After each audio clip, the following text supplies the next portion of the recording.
ইতিহাস গড়ে বাংলাদেশকে সিরিজ হারের লজ্জা দিল আরব আমিরাত। লজ্জার 16 কলা পূর্ণ হলো। এক ম্যাচ হারকে অঘটন বলা যায়, কিন্তু টানা 2 ম্যাচে আইসিসির সহযোগী সদস্য সংযুক্ত আরব আমিরাতের কাছে রীতিমতো নাকাল হলো বাংলাদেশ। বলে কয়ে এক ম্যাচ বাড়ানো যেন হিতের বিপরীত হলো টাইগারদের জন্য। শারজায় শেষ টি-20তে বাংলাদেশকে 7 উইকেট আর 5 বল হাতে রেখে অনায়াসেই হারিয়ে দিল আরব আমিরাত।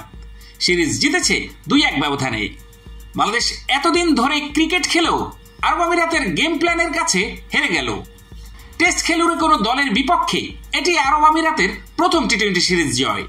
অন্যদিকে পূর্ণকালীন অধিনায়ক হয়ে নিজের প্রথম সিরিজেই বিব্রতকর হার দেখলেন লিটন দাস। আরব আমিরাতের লক্ষ্য ছিল 163 রানের। ইনিংসের দ্বিতীয় ওভারেই আঘাত আনেন শরীফুল ইসলাম। তানজিদ তামিমের ক্যাচ হয়ে ফেরার আগে 6 বলে ওয়াসিম করেন 9 রান। তবে 14 রানে প্রথম উইকেট হারালেও পাওয়ার প্লেতে দারুণ ব্যাটিং করে আরব আমিরাত।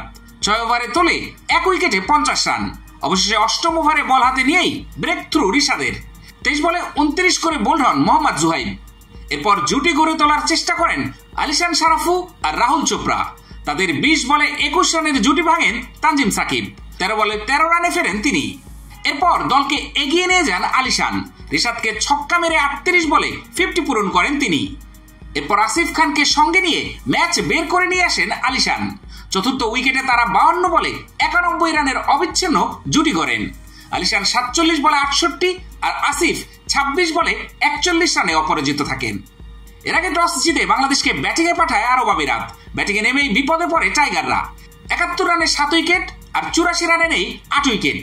সংখ্যা জেগেছিল 100 আগে অল আউট হওয়ার। সেখান থেকে নাটকীয় প্রত্যাবর্তন করে বাংলাদেশ।